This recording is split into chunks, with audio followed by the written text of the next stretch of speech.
The nominations for Best UFO Short Film are The Enigma of Flying Spheres. According to the pilot's statements, the objects were filmed on several occasions, but the films have since been kept in secret military archives.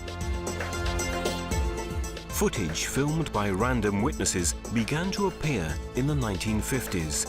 These films showed the objects both alone and in groups, and what we see in the images confirms the statements made by the military pilots. In this film, we see that the cameraman has located a sphere hovering in the sky and an airplane flying nearby. The Friendship Case. The phenomenon of contactism, or the deliberate encounter repeated over time between men and evolved extraterrestrial entities, was believed to involve only a few chosen individuals or contactees. Many of them went down in history. George Adamski, Howard Menger, Eugenio Siragusa, just to name a few. All of them faithfully abided by this cliché. But in 2007, something happened that would change the cards on the table. Stefano Breccia, an engineer from Marche living in Abruzzo, published some startling papers. Westall 66, a suburban UFO mystery. Just like any other day in the city of Melbourne. Then something very strange appeared in the sky above the suburb of Westall. It hasn't been explained to this day. This boy come running in and saying, Mr. Greenwood, there's these things in the sky, these things in the sky. We looked up and we just saw this saucer type thing taking off. It wasn't a plane, it wasn't a balloon, it was nothing like that. A lot of the kids took off towards where it seemed to go. All the students were just running all over the place, hysterical. Westall High School as a teaching situation ceased. My girlfriend and I sat on the fence, climbed the fence, the school boundary, and we were crying, thinking it was the end of the world. The Enigma of Flying Spheres, director-producer Luca Trovalesi, Castana, and Diego Corvano.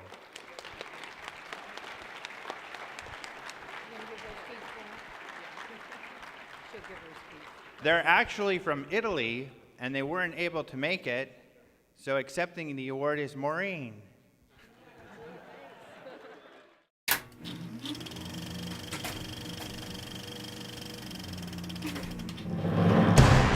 The nominations for Best UFO Feature Film are The Day Before Disclosure,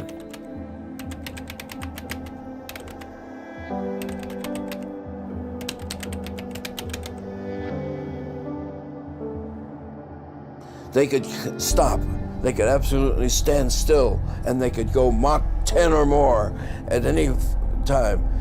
I didn't know what it was, but I knew it was not of this earth. And it was at least twice the size of a 747, like two Boeing 747 airliners nose to tail. They were about 4 feet tall. They had that same large cranial structure, the giant black sweeping eyes, almost no nose, a hint of a mouth. I know there are craft. I know those craft have shut down nuclear missiles. I know they're seen over bases, military bases. UFO sightings that cannot be explained. The Hidden Hand. Putting a needle through my optic nerve, and they were able to put something in the back of my eye. These things are apparently placed in individuals by an advanced intelligence that has a science that's far beyond our own. There was a point like 10 years ago or 12 years ago where I got to see what I call my daughter, which was an extraction of me, mingled with their genetics. I think that they may have been using me to produce hybrid offspring. UFOs, The Secret History. Imagine for a moment historians of the distant future, grappling with the question of which event best described the latter 20th century. Would it be the explosion of the first atomic bomb, or the emergence of the internet, or even the astonishing creation of 500 channels of television without anything much worth watching? Perhaps.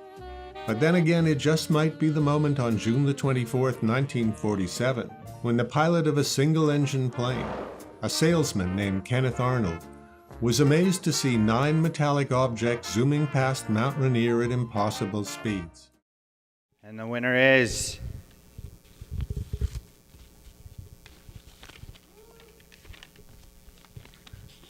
Take my time here. The Hidden Hand, director-producer James Carman, who I know is here. Here he comes.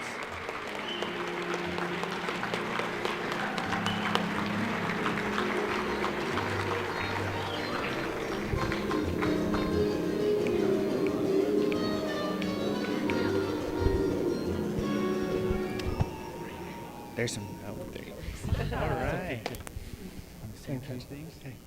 Thank you. I really appreciate this award. It's great to be amongst researchers and people who are really dedicated and interested in this topic as I am.